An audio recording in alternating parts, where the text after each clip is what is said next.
بسم الله الرحمن الرحيم. الحمد لله رب العالمين، والصلاة والسلام على خير خلق الله محمد وعلى آله وأصحابه الكرام وتابعيهم بإحسان إلى يوم الدين. ربنا أرنا الحق حقا وارزقنا اتباعه، وأرنا الباطل باطلا وارزقنا اجتنابه. ربنا آتنا في الدنيا حسنة وفي الآخرة حسنة وقنا عذاب النار. بەڕێزان و خۆشەویستانم، ئێمە ئەمانەوێ ئەم چرکە ساتانەی ژیانمان هەموو ڕۆژانێکی شەممە عەسرەکان لە سەعات 4 ئەم کەمە ژیانەمان لەگەڵ هاوڵانی پێغەمبەری خوایە صلی الله عليه وآله وسلم بەسەر بەرین و ژیانمان لەگەڵ ئەوانە گوزەر پێ بکەین. ژیان لەگەڵ هاوڵانی پێغەمبەری خوا صلی الله عليه وآله وسلم ژیانێکی زۆر تایبەتە. ئینسانی موسڵمان چەندێک لە سێبەری ئەوانە بێ ئەوەندە سێبەری عومری پانتر و گەورەتر و درێژتر ئەبێ. ئەمڕۆ ئەچینە خزمەت یەکێک لە هاوڵە خزمە نزیکەکانی پێغەمبەری خوا صلی الله عليه وآله وسلم کە ئەویش زوبەیری کوڕی عەوامە. زوبەیر لەسەری باوکیەوە برازای خەدیجە دایکی ئیماندارانە، لەسەری دایکیەوە پورزای پێغەمبەری خوایە صلی الله عليه وآله وسلم. کوڕی سوفەیەی کچی عەبدولموطەلیبە ئەکاتە خوشکی باوکی پێغەمبەری خوا صلی الله عليه وآله وسلم. واتە هاوڵی ئەمڕۆمان لە دوو سەرەوە یا لە چەند سەرێکەوە کە دواتر عەرزتان ئەکەم ئەگاتەوە خزمەت ماڵی پێغەمبەری خوا صلی الله عليه وآله وسلم. سەرەتا ئەمەوێ باسی ئەم مناڵەتان بۆ بکەم کە زۆر بچووکە، بە باوەشی دایکەوەیەتی کاتێ باوکی ئەکوژرێ. جەنگێک لەناو قوڕەیش و غەیری قوڕەیش ڕوو ئەدا، جەنگێکی جاهیلی، عەوام ئەکوژرێت، زوبەیر بە هەتیوی گەورە ئەبێت. کە بە هەتیوی گەورە ئەبێت، دایکی زۆر بە زبری پەروەردەی ئەکا، زۆر کات زۆر توندە لەگەڵیا، زۆر کات لێی ئەدا. حتا هەندێک کەس کە ئەم حاڵە ئەبینن بە دایکی ئەڵێن تۆ بە شێوازێ لەم مناڵە ئەدەی کە ئەنەما ڕقە لەم مناڵەیە. ئەوی شعرێ ئەنووسێت و ئەڵێ من قال إني أبغضه فقد كذب. ئەو کەسەی کە بە من بڵێ ڕقێ لە زوبەیرە ئەوە درۆی کردووە. إنما أضربه لكي يلب، بوي اللي أدم بوي بيبقى تن بلا شيء ويهزم الجيش ويأتي بالسلب. بوي بتاقي تنهبت وانا الجيش كتير بشكينا هرشي كلو بلي جيشك هرهمي بهنا. شعري كي دولو دري أجلسة كراكي أنوسيكا لروي مالية وأم كرايم خوم أما يتشون بين لروي جيش وشبرزي وأوانا آزاتي وتنو طولو بيتشون بين همو باسك. طبعا كاتك زبير مناڵە، هەندێک ڕوايە دەڵێن عمری 7 ساڵ بوو، هەندێک دەڵێن 8. لەگەڵ کەسێکی قوڕەیشیە، لەگەڵ پیاوێکی گەورەیە شەڕی کرد، دەستی پیاوەکەی ورد کرد. پیاوەکەیان هێنا بۆ لای دایکی وتی ئەمزانە کوڕەکە چی کردووە؟ وتی ئێستا کوڕەکەم بە کوڕ ئەزانم. یعنی سەرزەنشتیشی نەکرد، ئەویست بە زبری دروست بێ، ئەویست زۆر تون بێ. بۆیە زوبەیری کوڕی عەوام هەر بە مناڵی زۆر بە توندی گەورە بوو، بە هێزەوە گەورە بوو. ئەوە بوو پێغەمبەری خوا صلی الله عليه وآله وسلم کە بانگەوازی دین وردە دەستی پێ کرد. دوای ئەوەی سەیدەتنا خەدیجە ئیمانی هێنا و کە ئەکاتە پووری زوبەیر، و دواتر عەلی کوڕی ئەبی طالب ئیمانی هێنا، و زەیدی کوڕی حارثە ئیمانی هێنا، و ئەو بەکری سدیق ئیمانی هێنا. زۆرێک لە ڕوایەتەکان ئەفەرمون یا 4ەم یا 5ەم زوبەیر بوو کە ئەو بەکری سدیق چەند کەسێکی هەڵبژات داوا و بانگەوازی کردن. یەکێک لەوانە زوبەیری کوڕی عەوام بوو کە بانگەوازی کرد بۆی ئیمان بێنێ، ئەویش هات ئیمانی هێنا. ئەلەم کاتێک کە ئیمانی هێنا، هەندێک لە ڕوایەتەکان ئەڵێن 8 ساڵ، هەندێک ئەفەرمون 12 ساڵ، هەندێک ئەفەرمون 14 ساڵ بۆ عمری. واتە لاوێکی تازە پێگەیشت و گەنجێک ئیمانی هێنا لە خزمەتی پێغەمبەرگیانە صلی الله عليه وآله وسلم. هەموو ڕوایەتەکان باسیەوە کە یەکێکە لە دەیەکەمینەکەی کە ئیمانیان هێنا سەرەتا 3 ساڵ پێغەمبەری خوا صلی الله عليه و آله وسلم پەروەردەی کردن لە ماڵی ئەرقەمی کوڕی ئەبی الأرقەم هەتا کاتی ئەوە هات کە داعوە و بانگەواز ئاشکرا بکرێ کە داعوە بانگەواز ئاشکرا کرا یەکێک لەو هاوڵانەی کە پشت و پەنای هەبوو زۆر عەزیەت نەئەدرا بریتی بوو لە زوبەیر کە بنەماڵە و کەسەکانی نەیانهێشت لەبەرەوەی بە هەتیوی گەورە بوو زۆر پارێزگاریان لێ ئەکرد بۆیە مشریکین مەجبور بوون کە پەنا بەرنە بەر مامی کە نەوفەل قەراریدا نەوفەلی کوڕی خوەیلید کە برای خەدیجە ئەکا کە عقوبەیەکی زۆر توندی زوبەیر بدە عقوبەکەی چی بوو هەندێک حەسیری کۆنی هێنا هەمووی کۆ کردەوە زوبەیری تێوە پێچا و ئاگری تێبەردە بۆی هەموو دووکەڵەکە بچێتەوە ناو پەشیمان بێتەوە زۆر عقوبەی سێریدا بە تایبەتی لە ڕووی ئاگر و سووتان و دووکەڵەوە سێری کرد فائیدەی نییە لەگەڵ ئەم گەنجە مناڵکارە ئەشترسا لەوەی کە تازە مناڵەوە پێ ئەگا شتێکی لێبێ بۆیە وازی لێ هێنا بە قوڕیشیوت کە سەقی نەوێ وەسە برازاکەی منەوە زوبەیر باڵای زۆر بەرز و ڕیشی زۆر تەنگ و ئەسمەر ڕەنگێکی تۆخنا کاڵ بوو جەماڵێکی زۆر تایبەتی خۆی هەبوو ڕۆژێکیان دەنگۆیەک بڵاو بوویەوە کە وتیان پێغەمبەری خۆیان صلی الله عليه و سلم گرتووە و قەراریان داوە هەمویان پێکەوە بیکوژن ئەم دەنگۆیە یەکسەر ئینتیشاری کرد عومەیر ئەفەرمێ کە ئەنەما شەیطان فوو ئەکا بەم کەلیماتانە لەناو هەموو قوڕیشە یەکسەر بڵاو بوویەوە ئەڵێ کاتێک کە ئەمەی بی زوبەیر ئارامی لێ بڕا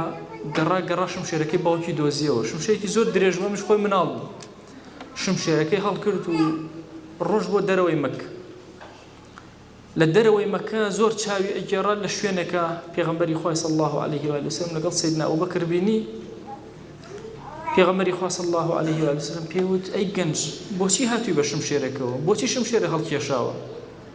چونکە داعوە بانگەواز لەو کاتە تەنها سەبر و ئارامی بوو جیهاد و جەنگی تیا نەبوو والله یا رسول الله صلی الله عليه و سلم دەنگۆ بڵاو بوویەوە کە تۆ شەهید کراوی یا گیراوی بەخوا ئەم شمشێرەم وەها نەهێناوە هێناومە هەر کافرێ لە ڕێیا ببینم ئەگەر کارێکی وای کرد بە سکی هەڵدڕم پێغەمبەری خوا صلی الله عليه و سلم دەستی بەرز کردەوە دوعای بۆ کرد و دوعای بۆ شمشێرەکەشی کرد فدعا له ولسيفه بۆیە ئەفەرموون یەکەمین کەسێ شمشێری لە ئیسلامە هەڵکێشا بێ بریتێ لە زوبەیری کوڕی عەوام پێش ئەوەی ئەمر بە شمشێر کرێ ئەو شمشێری هەڵکێشا لە پێناوی خوایە جەل جەلالوه کاتی هیجرەت هاتە پێشەوە هیجرەت بۆ حەبەشە پێغەمبەری خوا صلی الله عليه و آله وسلم ئەمری فەرموو کە زوبەیریش بەرەو ئێوە بڕوە ئەوە بوو کە زوبەیریش لەگەڵ هاوڵانە چوو بەرەو حەبەش لە حەبەشە نەجاشی لەگەڵ ئەو کەسەی کە بەرابەری وەستایەوە شۆڕشێک بەرامبەری کرا ویسیان نەجاشی لابن هاوڵان ئەفەرمون قەت ئەوەندە خەفەتمان نەخواردووە چونکە زۆر ئەترسان کە نەجاشی بشکێ ئێمە بێکەس بمێنینەوە ئەم کەسەی دووەمی ئێمە دەرکاتەوە بمانداتەوە دەستی قوڕەیش یان شتێک زەفەرێکمان پێ بهێنێ زۆر خەممان بوو زۆر ئەترساین ئەفەرمی ئەوان لەو بەری دەریاوە لەو بەری ئاوەوە جەنگیان ئەکرد ئێمە نەمان ئەزانی چی ئەقەومێ و چی ڕووئەدا بۆیە ویسمان کەسێ بنێرین هەواڵ بزانێ کێ بنێرین چی بکەین وتمان بەخوا لە زوبەیر باشترمان دەست ناکەوێ هەم مناڵە زۆر دەرکی پێ ناکەن هەستی پێ ناکەن گەنجە و توانای جەستەی زۆر بەقووەتە ئەڵێ هاتین کونەیەکمان هێنا هی ئاو فومان تێکرد جوان بەسمان بەسکی زوبەیرەوە خسمان ناو دەریاوە تەمان جسم و لاشەی زوبەیر زۆر قووەت و هێزێکی تایبەتی هەیە ئەڵێ وردە بەدەست خۆی ئەوە کرد تا گەیشتە کەناری دەریا سەیری کرد کە نەجاشی وەزعی باشە و لە زاڵبوونایە کە زانی نەجاشی سەرەکەوە ئەکید بوو سوکێک گەڕایەوە هاتەوە لای ئیمانداران ئەڵێ لە دوورەوە پشتەماڵەکەی خۆی بەرزە کردەوە ئیشارەتی ئەکرد عەباکەی خۆی ئەجوڵان کە ئەلحەمدولله نەسر بۆ موسڵمانان هاتووە تا گەڕایەوە کەناری دەریا و ئەڵێ هیچ کاتێکمان نەبوو ئەندازی ئەو کاتێک کە زوبەیر گەڕایەوە دڵخۆش بین چونکە هەستمان کرد ئەمەلێکمان بۆ دروست بوویەوە کە ئەتوانین لەناو حەبەشەیە بمێنینەوە ئەم گەورە پیاوەی ئومەت کە گەڕایەوە ناو مەکە پێغەمبەری خوا صلی الله عليه و سلم ئیشارەتێکی پێ کرد کە ئەیوێ ئافرەتێ بخوازێ بۆ زوبەیر، ئافرەتەکەش بریتیە لە کێ؟ لە ئەسمای کچی ئەبوبەکر سیدیق ڕەضا و ڕەحمەتی خوای لێ. ئەسما کە پێوتێ ذات النطاقین بووە هاوسەر و خێزانی زوبەیری کوڕی عەوام. ئەو کاتێک کە ناوی لە ذات النطاقین هی ئەم ماڵە مبارەکە بوو، کاتێک کە کەس گومانی لە ئەسما نەئەکرد کە باوکی و پێغەمبەری خوا صلی الله عليه و آله وسلم کاتی هیجرەتیان هات ئەم دوو پشتێنی ئەبەست و خواردنی بۆ ئەبردن ناوی لێنرا ذات النطاقین.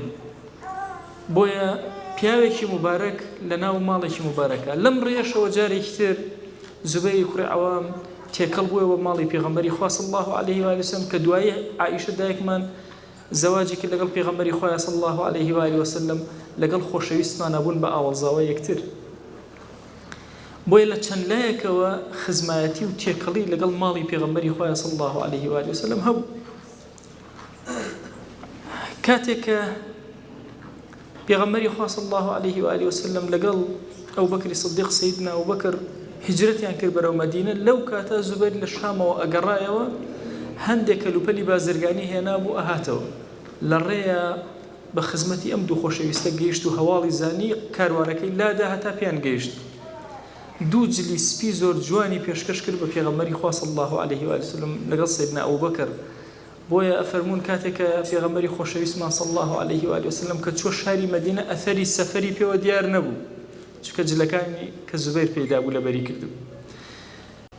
لە هەموو مەشهەدەکانە عەبدوڵای کوڕی زوبەیر دەنگ و ناو و ڕەنگی هەیە. لە ناو مەدینە طبعاً یەهود یەکێ لە کێشە زۆر گەورەکان، قەومێکی زۆر درۆزن، قەومێکی ساحر، قەومێکی فێڵباز یەهودین. کاتێ پێغەمبەری خوا صلی الله عليه و آله وسلم لە ناو مەدینایە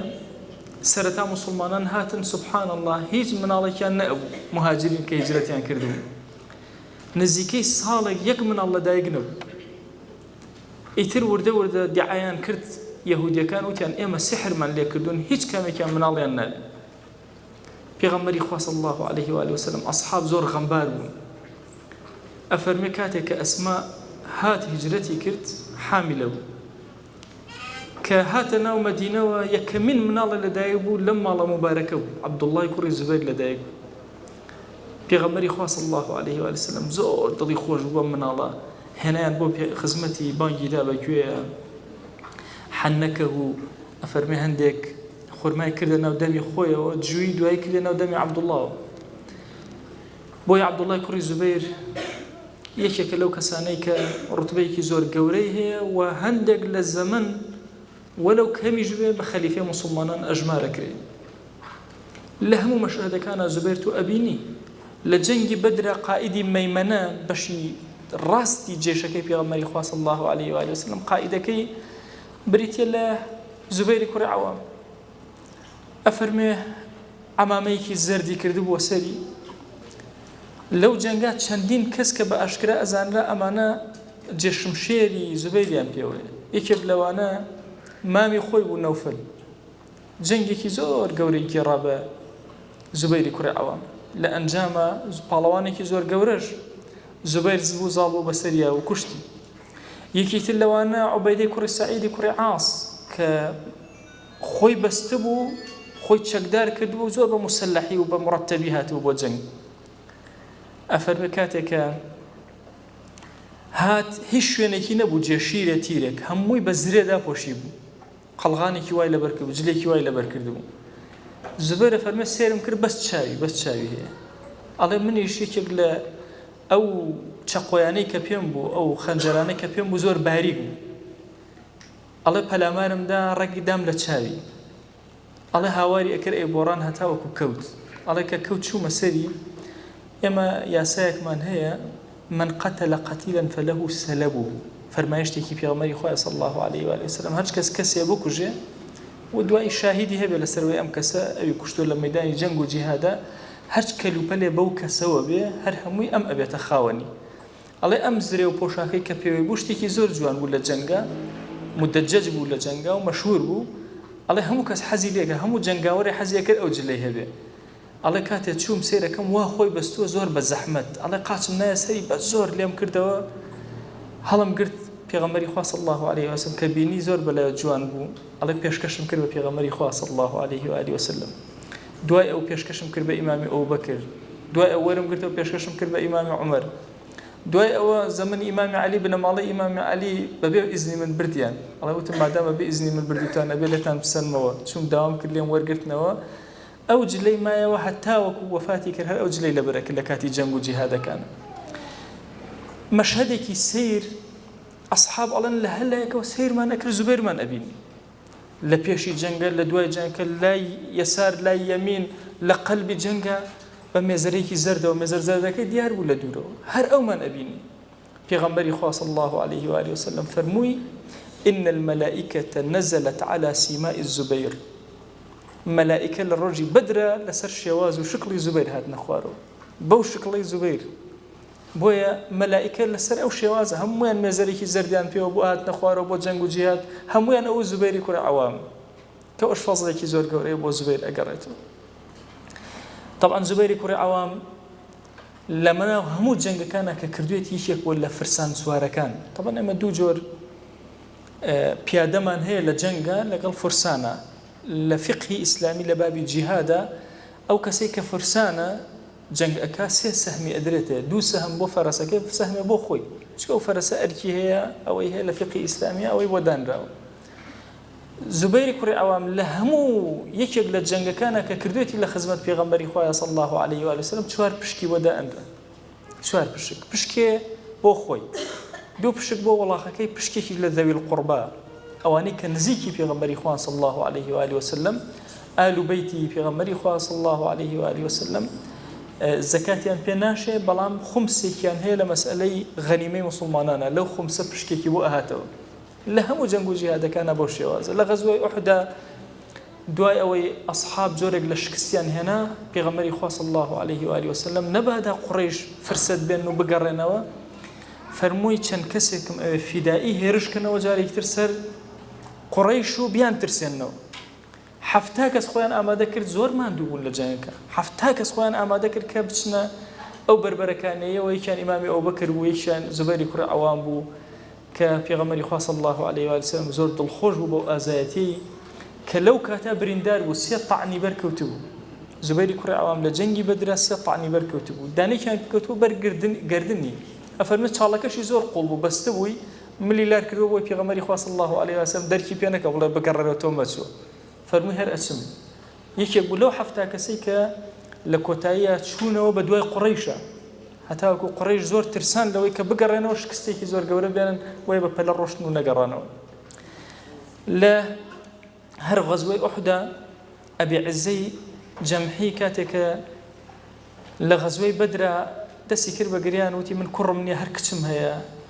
داوا لێ ئەەکەم ئازادم کەی لەبەر خاتی کچەکان بە پێغەمبەری خوا صلی الله عليه وسلم لە غەزوەی بەدرا ئازادی کرد لە غەزوەی ئوحدا هەم گیرایەوە بە ئەسیر وتی ئازادم کە ئەمانە پێغەمبەری خوا صلی الله عليه وسلم وتی ئازادە ناکەم دەستبێنی بە برۆکان تا لەناو مەکەیەوە بڵێ دوو جار محەممەدم خەڵەتانوە ئەی زوبەر ئەوە دامە دەستی تۆ بچۆ بیکوژە ئەو کەسێک کە کوشتی بریتی بوو لە زوبەیری کوڕی عەوام لە غەزوەی خەندەقە خبریان هێنا کە بەنی قوڕەیضا عەهدیان هەڵوەشانوەتەوە ئەیانەوە لە پشتەوە پەلاماری موسڵمانان بدەن پێغەمبەری خوا صلی الله عليه وسلم زۆر بێتاقەت بوو ئەصحاب ئەترسان دەوریان گیراوە کاتی ئەحزاب هەموو پەلامار ئەدەن فەرمووی کێ من یەئتینی بخەبەری القەوم کاتەکە زۆر حەساس یەک کەس هەڵسایەوە لەناو هەموو هاوڵانە زوبەیری کوڕی عەوام وتی من ئەی پێغەمبەری خوا صلی الله عليه وسلم من بنێرە ئەفەرمە جاری دووهەم نەیوی زوبەیر بنێرە جاری دووهەم دیکراری کردو هەر زوبەیر هەڵسا جاری سێم هەر زوبەیر هەڵسا فەرمووی زوبەیر بڕۆ زوبەیر ڕۆژ خەبەری قەومەکەی هێنایەوە پێغەمبەری خوا صلی الله عليه وآله وسلم فەرمووی إن لكل نبي حواري وإن حواري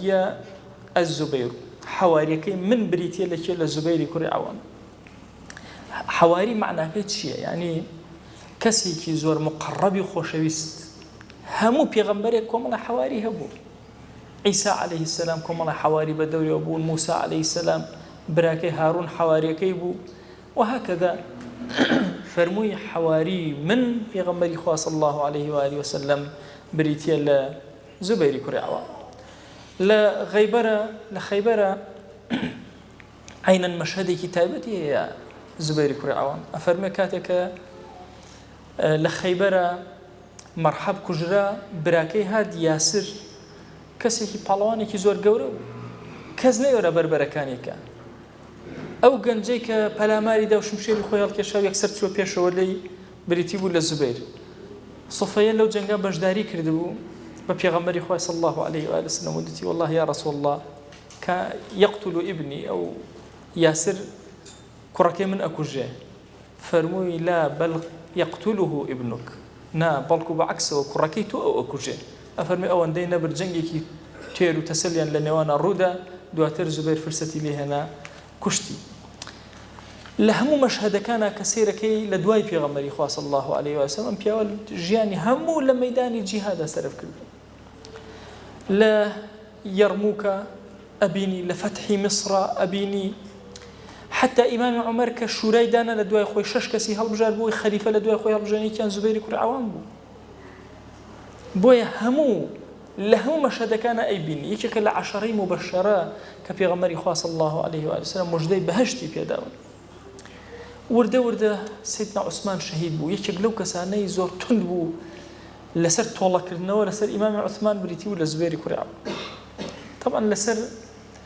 شهيد بوني إمام عثمان لناو أصحاب اختلاف دروز أواني كزور دوربين بيريان أكردوا أيانزاني أماني كسيدنا عثمان يعني شهيد كردوا سيدنا عثمان بو برنگاري خوي نكرد إذاني فتنة كزور جورة أقومي إذاني وضع كتشوانا أوانا زور مدرب وزور بوردي إشيانا كرد همو جمكو شويني كان قرتبو ونبو بأساني بن للشام وهتاوكو ناو مدينة هاتون زور بتشرب برياتون زور ببرنامج الرج كراوي هاتبون بوي هرشي بكرا إخواني كي زور أقوما بوي إمام عثمان زيركي وحدتي زيركي خوي برياري ده هجنك خوي خواني خوي بريجي لو باشترك إيمان دانا خواني بريجي مجموعة كي زور لأصحاب برياري عندها سيدتنا عائشة رضا ورحمة الله عليها فرمي أبي طولي بكرته سيدنا معاوية هواري كده أبي طولي بكينو زبير وطلحة هردو كان هوارينا كده أنا أبي طولي عثمان إلا ورقرين قتلي عثمان أواني كتشون بلاماري مدينة عندها لقتله أبي هميان مكوجينه القتل بالقتل والجروح قصاص وما جرح يعني كده تا قصاصي جرح يعني لورجيله يا تنبيه بكرين أما أنا كشتني يعني كده أوي مشاركة لكشتنا كابوي وكجرته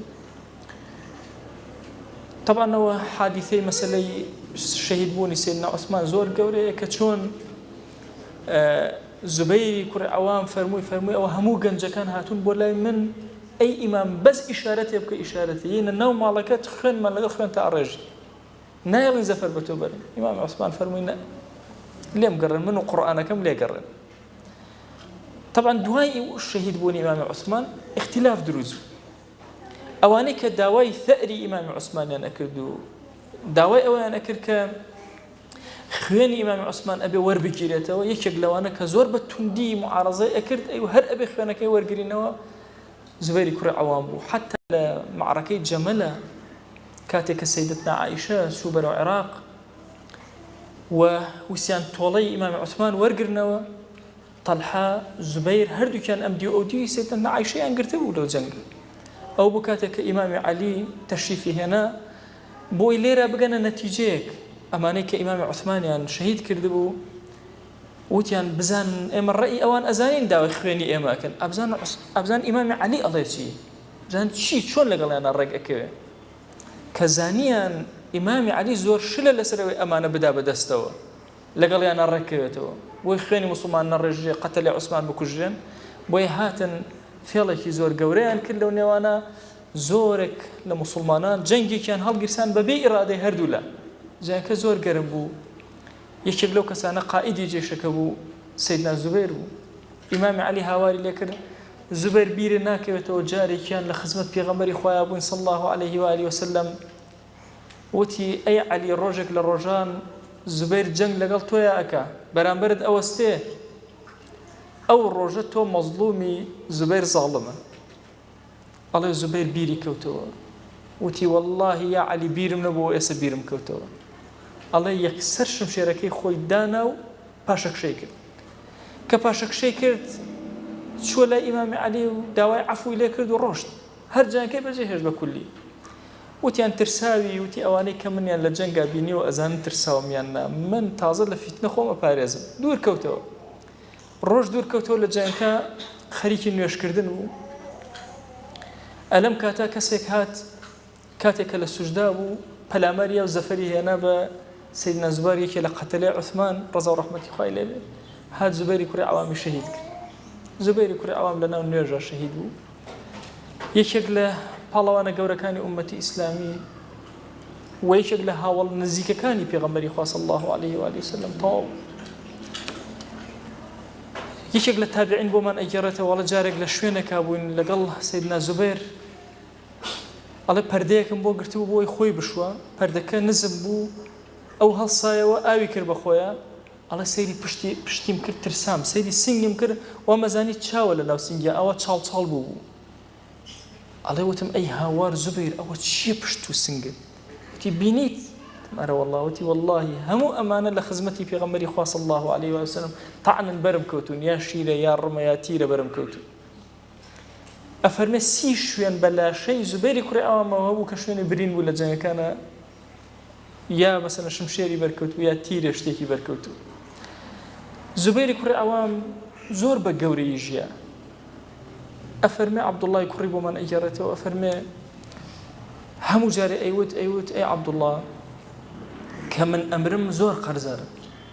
لە میسر قەرزارم لە شام قەرزارم لە عێراق قەرزارم لە مەدینە قەرزارم لە مەکە قەرزاری خەڵکم ئەگەر مردم شتەکان بفرۆشە ئەزانم بەشی قەرزەکە ناکە هەر کاتێ خەڵک زۆریان بۆ هێنای داوای قەرزیان لە من کرد چاوەکانە بەرز کردەوە بڵێ یا مەولە زوبەیر ئیقضی دەینە زوبەیر هۆ خۆشەویستەکەی زوبەیر قەرزەکانی زوبەیر بدەرەوە عەبدوڵڵا ئەڵێ والله زۆر کات ئەچووم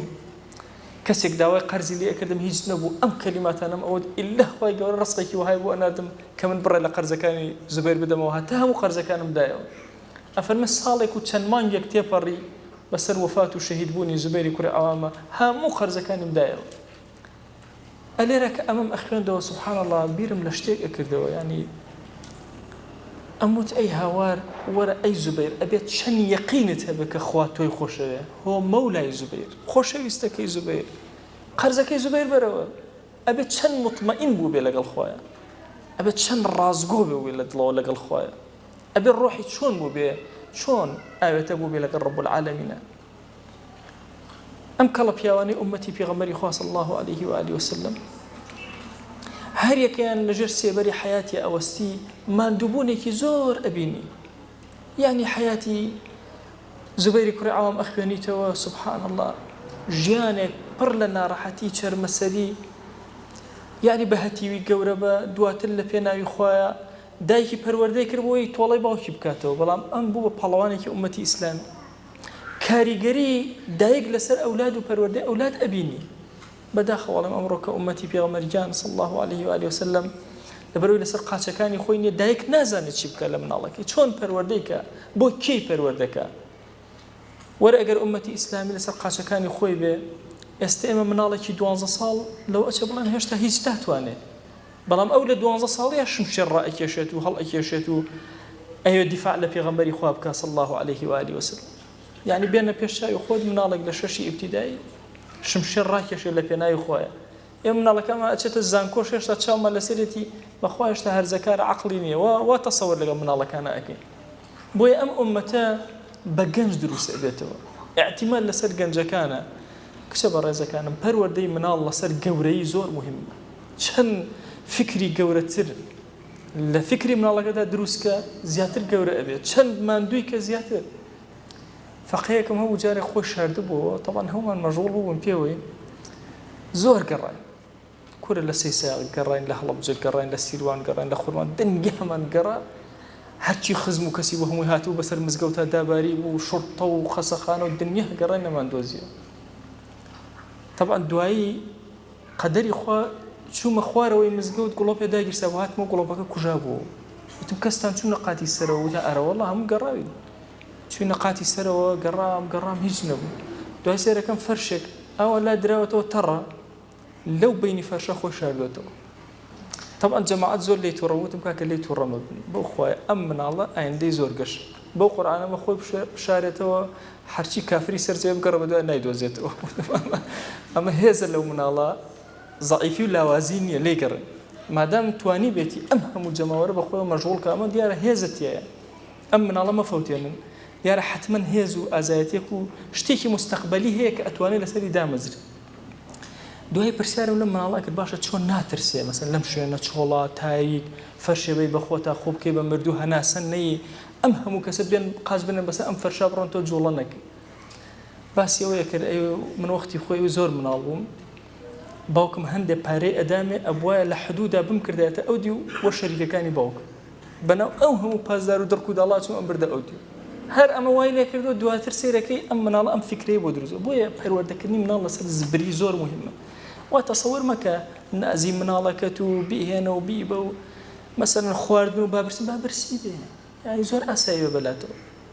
باجلی زبری يعني سبحان الله أو فرماشته أفرمي اخشوا شنو فإن النعم لا يدوم كره بس زبري خوتان پروردك النعمة تاسر نية أمره هتا يعني نيتنا نرقش دزناك بويا أو الزبري صفية سبحان الله أبيت خير وبركات بسر زبير دا أباري دواسر بسر عبد الله شادا أباري چونك كاري قريب زبير أسماء زوز التأثير لسر عبد الله ولسر تندي آزاتي عبد الله حتى أفرمي أو دعائي بيغمري خوان صلى الله عليه وسلم ككردي بو زبير وشمشيركي هاتبو خوار أبو عبد الله طبعا عبد الله يكوري زبير لم بنا مال برزة يكتيري بخسار ندى ولا عمري يكتير تصورك يعني جنجق لنا أمتي سيامن تيري بخسار ندى شوني تقانب لي دا جاري من الله مزقوتها كون كردبونا وتمرورا أو صحابي كي تيري كان غلطينا أكرد هم يوتي الجمونك أو كاد زمري أو أبو باشا جوادي أو في اللي ما بقول أدرى هم هؤلاء كوتي الجمونك باشا تصور كأما لنا وأصحابه كسيك من هي بزان اللي شأستيكي برزة باشا مثلا زبير كري عوام سبحان الله حياتي أخي أنتوا أوهموا ورا تو بريندار بيصير طعني جوروبي وبيه هشتا هيك بيلو حفتا كساني بلا ماري قريش بيتي تو راويان بني أم جورا بهروردية زور جرينجا بوي من على كات دستمو نبي من على كات ضعيف نبي لاواز نبي براسي أمل لأمتي إسلامية بداخل ولم كأمره لسرقة كاني خومانين أجر خو أمتي إسلامي هالسيتوا يعني بيننا بيشاي وخود أسألن جيشي مغاوير زور مهمة نعزانم هندي كلماتي سير أم جيشانة مهمة أو جيشانة تشين بتشاو كسي أمتي إسلامية كبيغمري خوا صلى الله عليه وآله وسلم جاري وهبو يكيق لها والله أيفنو والله قاتشكاني أما بأندازي أحد لا إخوا قرص أو يتريان يعني سنگ ورا بمهم وشير وتيرو بني لبيناوي خويا جل جلاله بويا عزيزانم أم ها والله خوش بيسته أم بنازي مالي بيغمري خوا صلى الله عليه وآله وسلم أم قول جواني بنا مالي بيغمري خوا صلى الله عليه وآله وسلم إما هربطوا علاقيك تايبتي ما نقل أنا هي تصور كان بشكي زياتري ورا أقرد بلام قرزاري جبو بشكي زياتري ورا قرزار بوشي قرزاري يعني إنسان برسيار كباش زبيري كرة عوام تو تشوار بشكي ورا أقرد بو قرزار بو هم قرزار يكيق لك زور سخية كان بريتي لعبد الله لا زبيري كرة عوام كسيكي زور سخي أفهم زور كات صلح كان كأكردن لبني خلقه هم بباري خوي بويا زبيري كرة عوام قرزي كي زور كوتو وسري كوتا قسم لخدمتنا روجك عبد الله على دانشتم لخدمت باوك ما زبير وتم باوك تو زور لمالي بيغمري خويا ابوي صلى الله عليه واله وسلم بس نابين تو حديث بجريتو هم خلق او تفرماجد اجرنا تو نيجريتو قسناكي باسي بن مالي بيغمري خواناكي صلى الله عليه واله وسلم وتكاني او بما نالي تشيوتوا الله زبير شالك يا شو فرمي جارك لخدمت بيغمري خويا ابو صلى الله عليه واله وسلم فرموي كسيك درويك بدمي منو بكات شتيك بلي حديثك بلي وشيك بلي فليتبوأ مقعده من النار باشوين يخوي لا أقرأ أمادك بخوار والله لوتي أفر ما يشتم بيستوى أترسم شتكان بقرمه وحرف شتيك زيادة وكم يكم كردبه ئەو عقوبە گەورەیان بەرکەوێ بۆیە ناوێرم فەرمایشتی پێغەمبەری خوا صلی الله عليه وسلم بگەڕمەوە بۆیە یەکێک لەو هاوڵانەی کە کەمترین ڕێژەی فەرمایشتی گەڕاوەتەوە زوبەیری کوڕی عەوامە لەگەڵ ئەوەشە زۆرینەی کاتەکان لە خزمەتی پێغەمبەری خۆیان بۆ صلی الله عليه وسلم بەشێک بۆ لەو بنەماڵە و بەشێک بۆ لەو ئالە ئێمە لە تەحیاتەکانمانە هەموو کاتێک سەڵات و سەلام بۆ ئالی پێغەمبەری خوا صلی الله عليه وسلم ئەنێرین و بۆ ئەصحابی ئەنێرین یەکێک لە ئالی پێغەمبەری خوا کە تایبەتمەندی خۆی هەیە و سەلامەکانی ئێمەی پێ ئەگا بریتە لە زوبەیری کوڕی عەوام خوای گیان داوات لێ ئەکەین سڵاوی ئەم مەجلیسەی ئێمە بگەێنە پێغەمبەری خوا صلی الله عليه وسلم و یەکێک ناومان لە خزمەتیا بێنە یا ئیلاهی سڵاوی ئێمە بگەێنە زوبەیری کوڕی عەوام و ئال و یار و یاوەرانی پێغەمبەری خوا صلی الله عليه وسلم و یەکێک ناومان بێنە یا ربی خوای داوات لێ ئەکەین لەسەر جەم گوناهەکانمان ببورە یا ربی خوای گیان ڕەحمەت و بەزەی خۆت بەسەرمانە ببارێنە عفو و عافیەتی خۆت بەسەرمانە ببارێنە یا ربی خوای داوات لێ ئەکەین بە ناوی جوانت بە صیفەتی بەرزە بە ئیسمی عەظەمت دڵ ئاراممان کە ماڵ ئاراممان کە وڵات ئاراممان کە لە فتنە و فەسادی کافران یەهود و نەسارا بمان پارێزە یا ربی خوای لە فتنەی مەجووز بمان پارێزە یا ربی خوای بمان گێڕە لەو عەبدانەی کە تۆ لێیان ڕازیت و ئەوانیش لە تۆ ڕازین یا رب العالمین یا ربی خوای ئیمانمان دامەزراوکە خوای ئیمانمان دامەزراوکە خوای ئیمانمان دامەزراوکە یا ربی خوای خۆمان ماڵ و مناڵمان ڕەفیق و برادەر و هاوڵمان هەمومان ئەدەینە دەستی تۆ یا رب العالمین خوای خۆت پارێزگاریمان لێکە تو گەورەی خۆت خوای ئیمانمان ئەدەینە لای تۆ یا ئیلاهی پارێزگاری لە ئیمانمان کە یا ربی خوای لەم زەمەنی فتنە و فەسادا هەموو شتێکی خۆمان تەسلیم بە تۆ ئەکەین یا ئەکرەم الئەکرەمین خوای داوات لێ ئەکەین بە ڕەحمەت و بەزەی خۆت بەسەرمانە ببارێنە کەڕەمی خۆت بەسەرمانە ببارێنە عەفوی خۆت بەسەرمانە ببارێنە بەرەکەتی خۆت بەسەرمانە ببارێنە یا ربی خوای ئەوەندە حەڵالمان بدەرێ محتاجی حرام نەبین خوای لە گوناهی دایک و باوکمان ببورە یا ربی خوای لە گوناهی خێزان و هاوسەر و مناڵمان ببورە لە گوناهی براو خوشەکانمان ببورە لە گوناهی مامۆستا و قوتابیمان ببورە یا ربی خوای لە گوناهی دۆست و خۆشەویستان و دراوسێیانمان ببورە یا ربی خوای داوات لێ ئەکەین بە خۆشەویستانی ئەصحابی ڕەسوول الله صلی الله عليه وسلم قبوڵمان کە بمان گێڕە لەو عەبدانەی یا ئیلاهی کە بەدڵ لە خزمەتی هاوڵانی پێغەمبەرە ئەبن صلی الله عليه وسلم بمان گێڕە لەو کەسانی کە سوود لە ژیانیان وەرئەگرن یا ئەکرەم الئەکرەمین یا ربی خوای گیان هەر حاجە و پێویستێکمان هەیە بۆمان چارەسەرکە پێمان عەتاکە یا رب العالمین خوای ئەوەی ئەمانەیە و لە دڵمانەیە پێمان عەتاکە یا ئیلاهی ئەوەی ئەمانەیە و لە دڵمانەیە پێمان عەتاکە یا ربی خوای داوات لێ ئەکەین بە ڕەحمەت و بەزەی خۆت ئەوەندە حەڵالمان بدەرێ محتاجی حەرام نەبین خوای محتاجی حەراممان مەکە خوای محتاجی حەراممان مەکە خوای محتاجی حەراممان مەکە آمين آمين والحمد لله رب العالمين وصلى الله على سيدنا محمد وعلى آله وصحبه وسلم تسليما كثيرا أبدا إلى يوم الدين خواهي قول لقناه من شوء وجبوره وخواهي قول لما قبولك